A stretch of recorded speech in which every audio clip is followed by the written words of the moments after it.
Ce temps-là, Jésus partit en avant, il voulait monter à Jérusalem. Lorsqu'il approcha près de Bethphagée et de Béthanie, près de l'endroit qu'on appelait le mont des Oliviers, il envoya 2 de ses disciples en disant « Allez à ce village d'en face. À l'entrée, vous trouverez un petit âne attaché sur lequel personne ne s'est encore assis. Détachez-le et amenez-le. Si on vous demande pourquoi vous le détachez, vous répondrez parce que le Seigneur en a besoin. »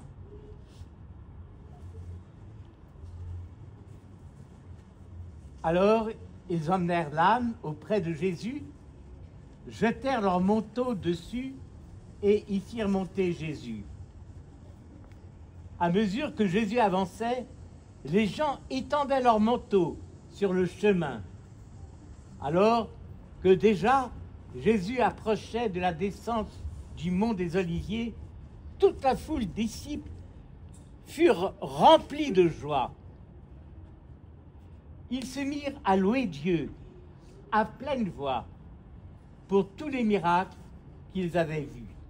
Et ils disaient « Béni soit celui qui vient le roi au nom du Seigneur, paix dans le ciel et gloire au plus haut des cieux. » Mais quelques pharisiens qui se trouvaient dans la foule dirent à Jésus « Maître, réprimande tes disciples. » Mais Jésus prit la parole en disant « Je vous le dis, s'ils se taisent, les pierres crieront. »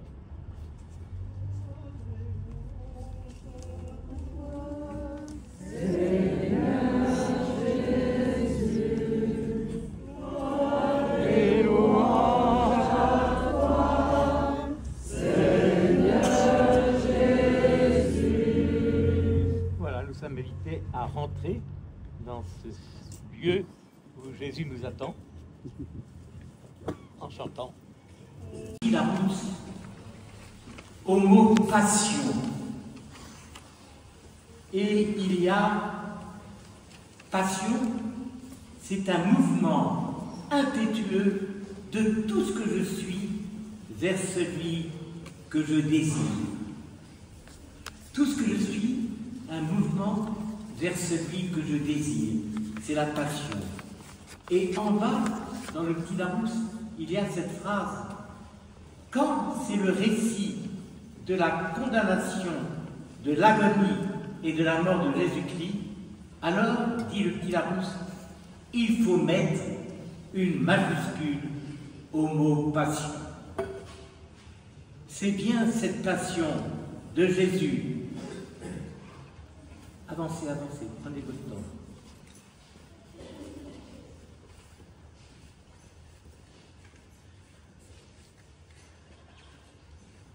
Il faut prendre le temps de s'accueillir. C'est bien cette passion de Jésus qui va maintenant être proclamée. De ce Jésus tout tendu vers le désir d'accomplir la volonté de son Père.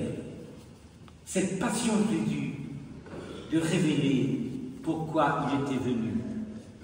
Durant cette lecture, frères et sœurs, ne soyons pas de ces gens tournés vers le passé qui, le soir, au coin du feu, se racontent une histoire, une épopée du combat entre la vie et la mort, entre la haine et l'amour, entre l'éternel et le néant.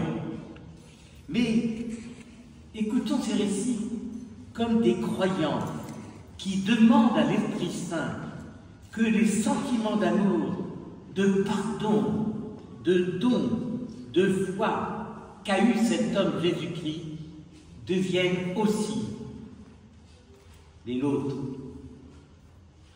Donner un sens et guider l'aujourd'hui de nos vies. Voilà l'enjeu qui va se dérouler maintenant dans la proclamation de l'Évangile.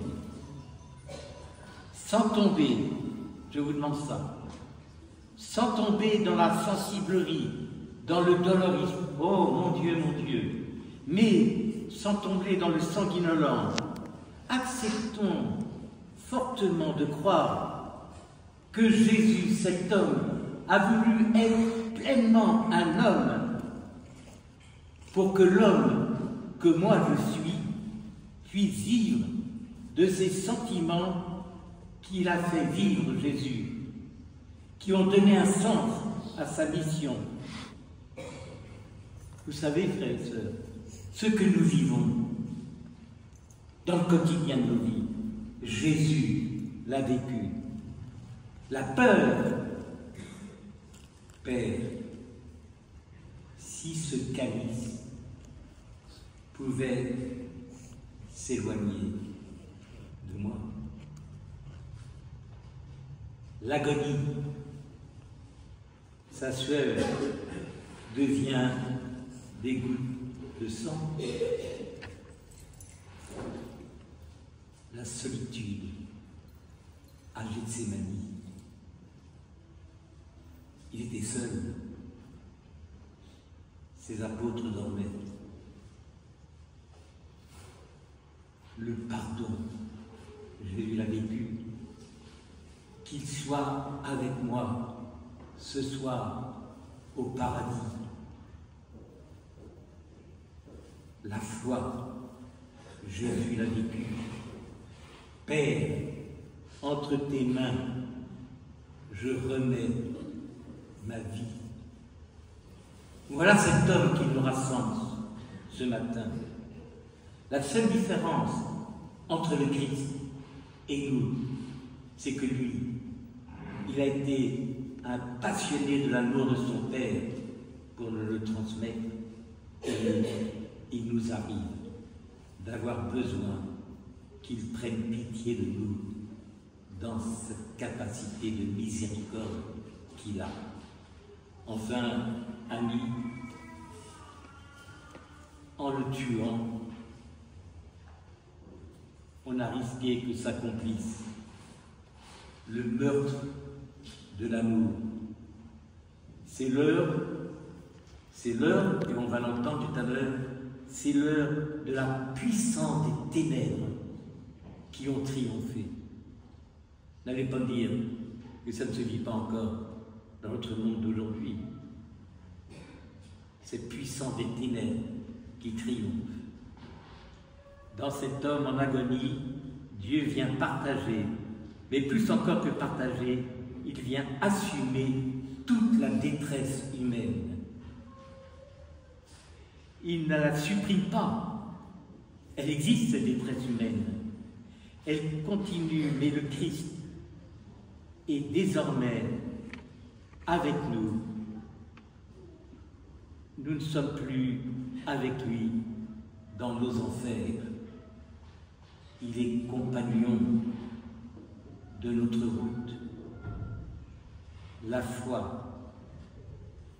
Car Jésus, malgré qu'il semble se sentir abandonné, vous le verrez tout à l'heure, il se confie à la volonté de son Père, car il sait que cette volonté, c'est un sentiment d'amour que Dieu nous révèle. La foi, c'est ce sentiment d'un Dieu de tendresse, qui ne juge pas, qui aime. L'espérance, c'est une vie nouvelle que nous vivons déjà aujourd'hui, quand quelque part, l'humain reprend le dessus. Et puis l'amour, il n'y a pas de plus grand amour que de donner sa vie. En ce récit de la passion, sur fond des ténèbres, vous allez voir, moi aussi, naissent dans les couleurs de la résurrection, de ma résurrection.